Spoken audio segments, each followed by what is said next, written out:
Good afternoon, everyone, and welcome to our podcast, The Future of Vascular Health. I'm Bob Long, and today my guest is a great guy that's become a very good friend over the last 2 years. His name is Bob Mitchell.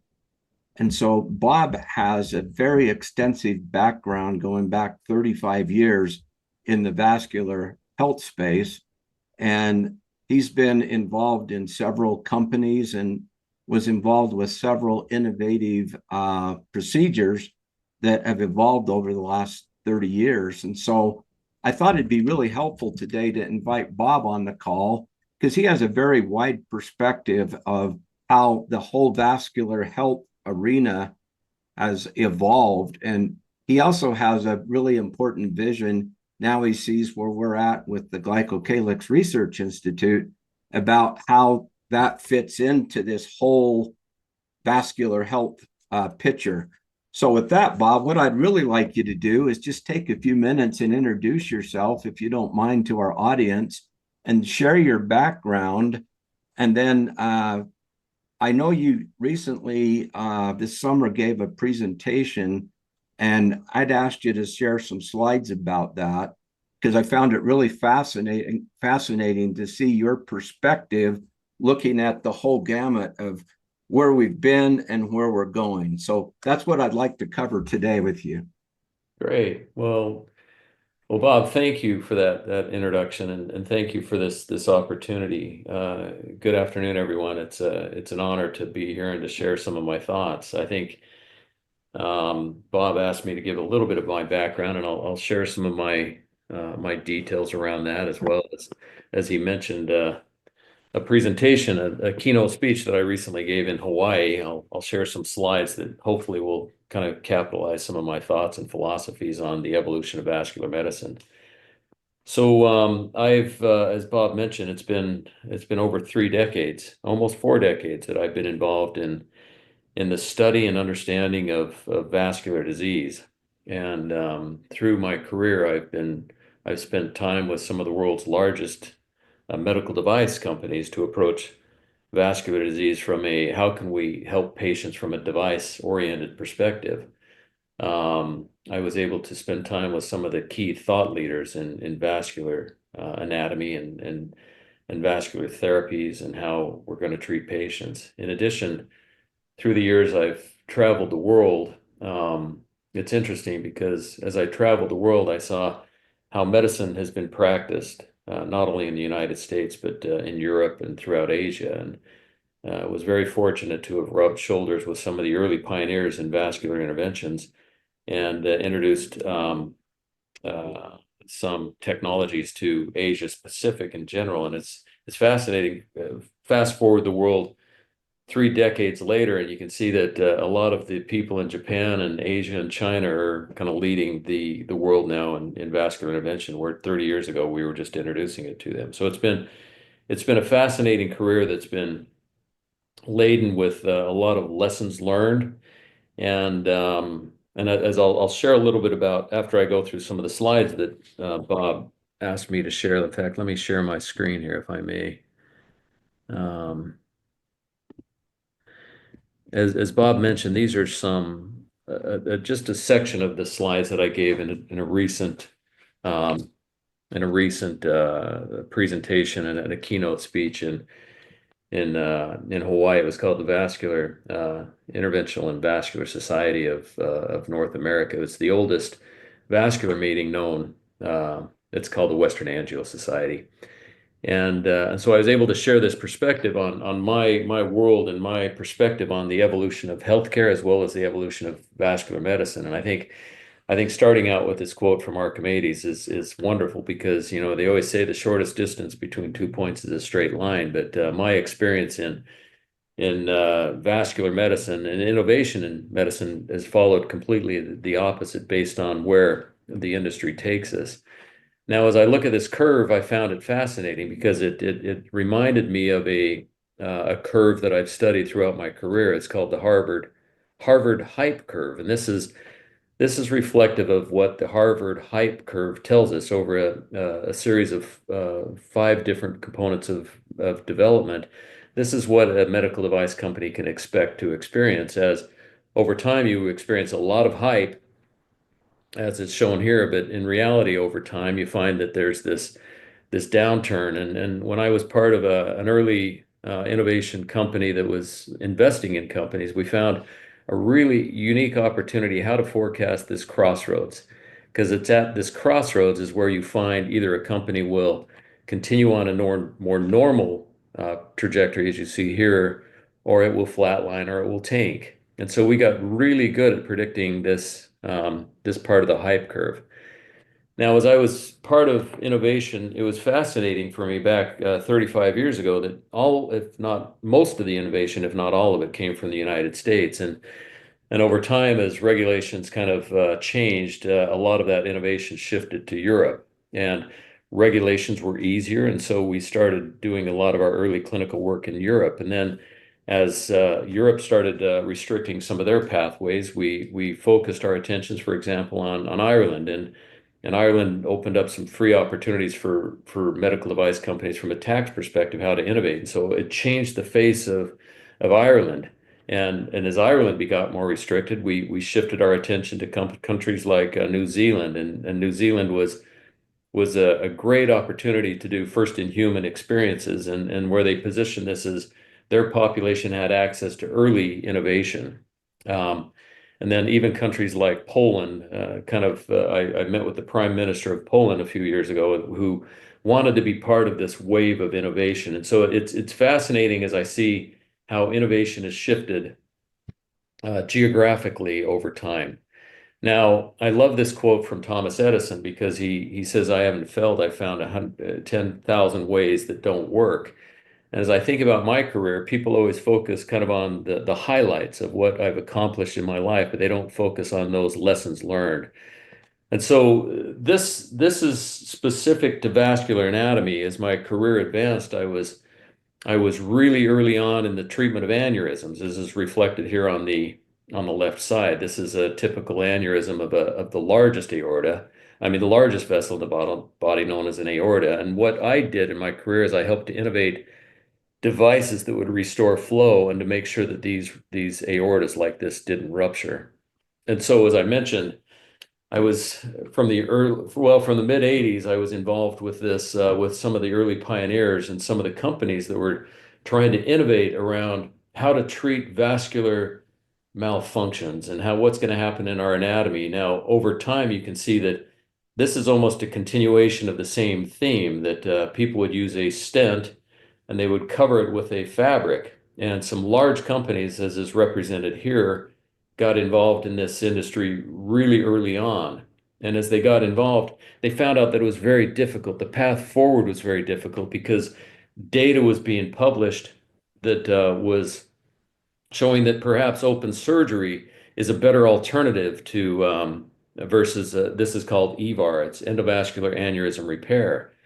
Now, the reason I put this quote up, and quite frankly, I don't even know the origin of this quote. I reference it so often that I claim it as my own, but I don't know where it came from. But I love it because it defines, as we try to change perspectives of the world, it shows us that, the moment doesn't define us, but our response to the moment does.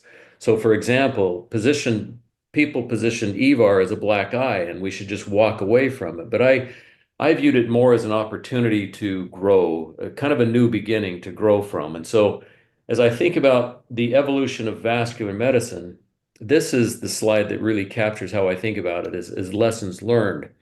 So now, fast forward to a few short months ago, a couple of years ago, actually, when I was introduced to Bob Long, and he kind of destroyed everything that I thought about vascular and everything that I learned about vascular anatomy. Here I was, kind of an expert in my field and known as a key thought leader because of my experience in helping to drive the evolution of macrovascular anatomy.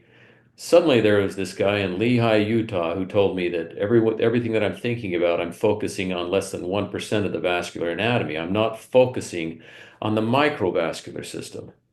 And to me, it was a foreign experience. And as he introduced me to this concept of a glycocheck, And he tested me personally. I was blown away with some of the imagery that you guys have all seen here. I was blown away with the ability to see, as in this image here, that red blood cells were actually, you're able to visualize the red blood cells and you're able to identify the endothelium as is represented here.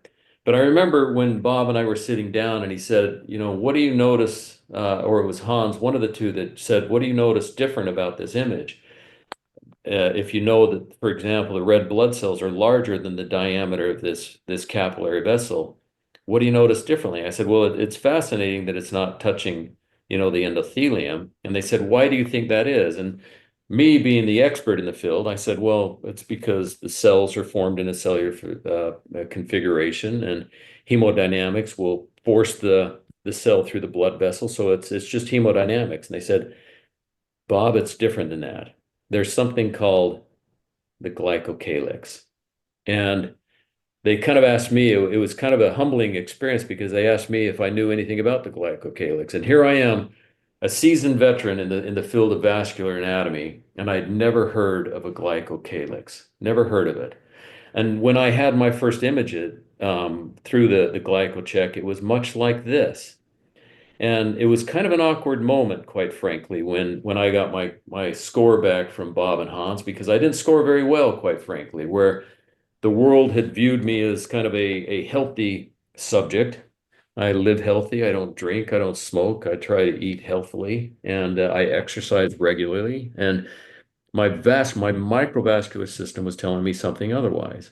And so I remember walking away from Bob and Hans at that moment, and I'm saying, you know, there's something showing in my score that not all is well with Bob Mitchell.